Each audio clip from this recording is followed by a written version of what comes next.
This is how I make coffee in the morning. This is our coffee setup over here in this corner. The very first thing that I'm going to do, and just so happens that I haven't filled this yet. First thing I do in the morning, come over here, fill up my water.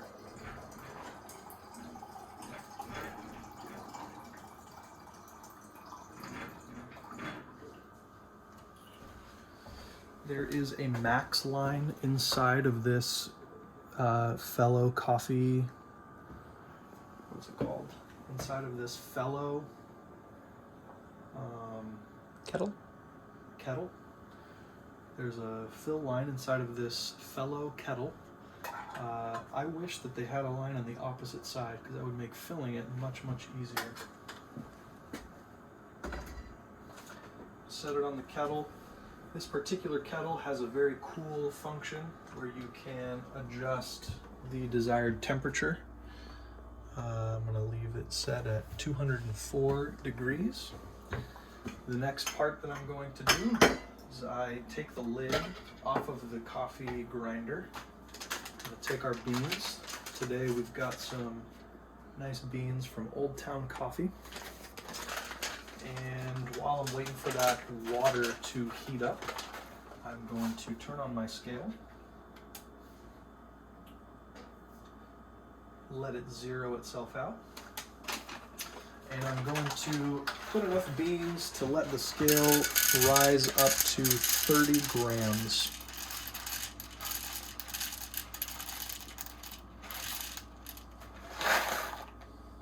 It becomes a fun little game to play. Get it to exactly 30. Next, we're going to place the beans into the grinder, and we are going to start the grinding process.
Some elevator music in this portion.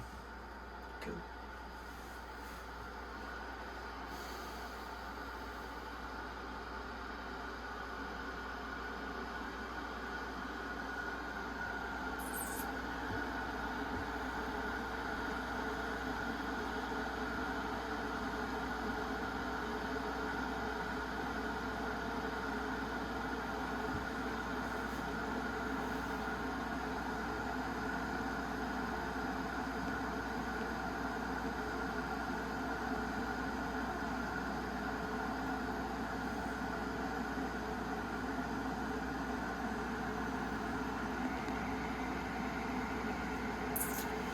Since the water is taking a minute to heat up, I am going to just get the filter a little bit wet and let it continue to heat up. That way I can move on to the next step of the process. Once all the water goes down through the filter, I'll usually just dump that little bit of extra water out. The next bit that I'm going to do, take our 30 grams of coffee and dump it into our maker. Don't remember what this coffee making method is called, which would be a good thing for me to know as I'm making a video about it.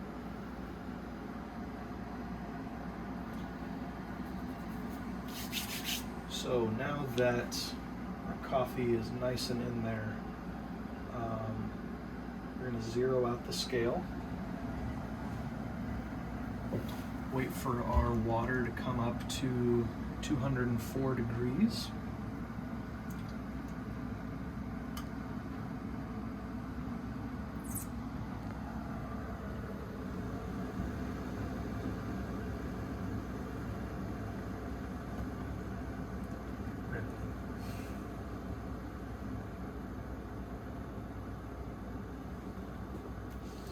All right, now that we are up at 204-ish degrees, we are going to pour a little bit of water until the scale reads 150 grams. We are going to pour in 150 gram increments.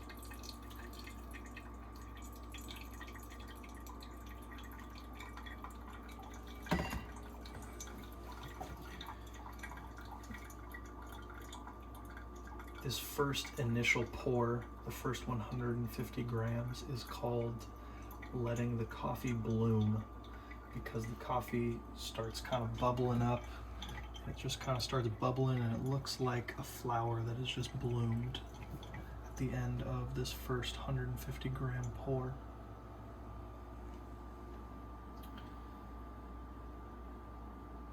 Now the way I do it is I kind of look into the glass portion of this coffee maker, and the little drips that are coming through the top portion are going to kind of slow down a little bit, and when it starts dripping at about 1 per second, that's when I will start my next pour.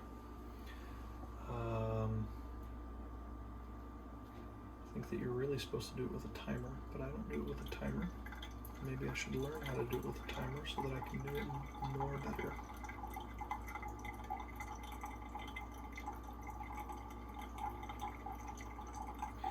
Again, you're going to want to do this nice swirling motion. You want to make sure you hit 300, not 312.3.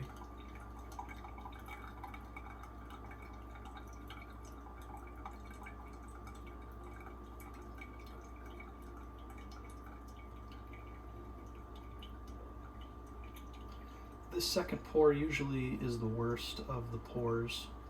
It just doesn't, I don't like the way the coffee looks at the end of this pour. I also poured it a little bit too fast in this particular go around. Try to pour the next one a little bit slower. Our dripping is starting to slow down.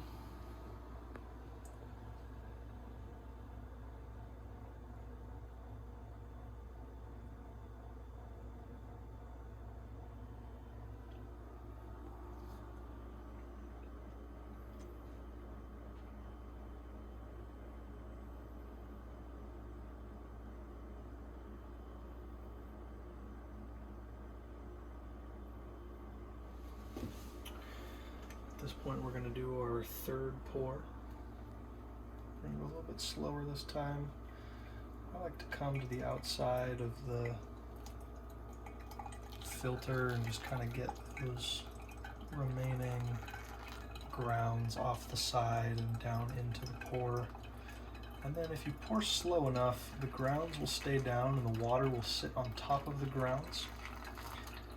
And I like to do this because I think that it causes the coffee to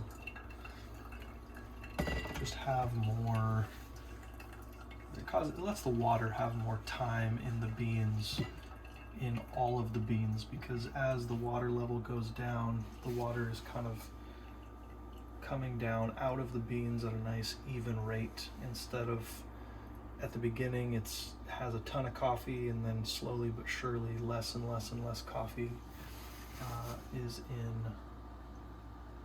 less and less water in the coffee as it's being poured down. Got pretty good on that one.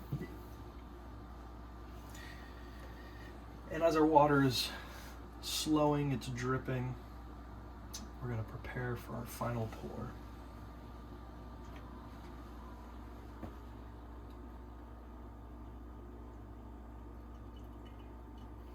nice and slow on this last one.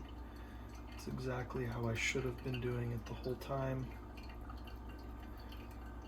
I've seen my wife use a timer before. Next time I'm going to try to use a timer.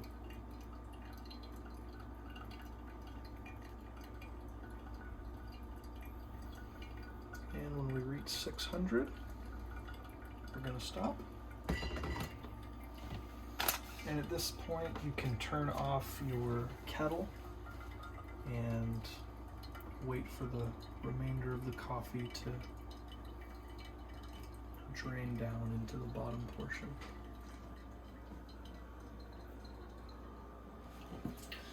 At this point in time, you can prepare your mugs. Prepared.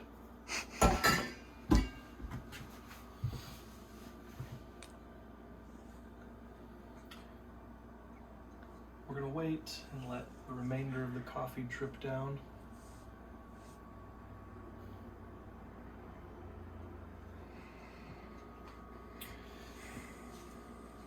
Now, I've used a few different methods before in the past. I've been playing around with a few different methods. I have been letting the coffee bloom before I start measuring the amount of water that I'm pouring down into the beans.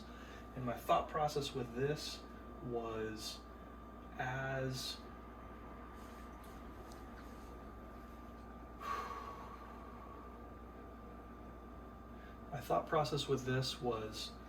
I want to get the beans full of water before then I measure exactly how much water is going through the beans, so that at the end of it we end up with 600 grams inside of our base instead of less than 600 grams, because some of the 600 grams that we've poured through our machine is staying absorbed inside of the coffee. Don't really know what I'm the expert, so that's the end of that part of it. Switching back over to not being the expert, I don't know what the right way to do it is, but my wife is going to tell me after I'm done with this video. What I've been personally doing is I've just been walking the whole thing over to the trash can, letting the final drips drip out of the filter, and tossing that down into the sink. Last but not least, I've seen my wife play a game before to see exactly how much coffee is poured into each. I'm gonna restart my sentence. I'm gonna use the same exact cup for both of these. I'm gonna zero out the scale once again, and I'm going to pour 250 grams of coffee into this cup.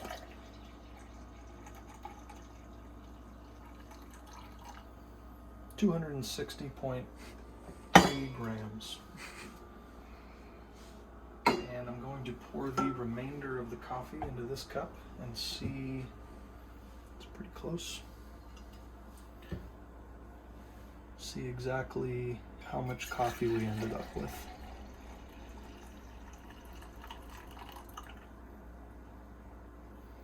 $293 grams. So we ended up with about, what is that, 550 grams of 560. I think it was 550 because it's 60 plus 90. Gotcha. About 550 grams of coffee is what we ended up with. So we're losing about 50 grams that stays absorbed in the beans. So maybe next time I will pour 50 grams into the beans at the outset, and then I will calculate my 600 grams from there to try to hit our 600 number precisely. That is how we make coffee, and now all that's left is to enjoy.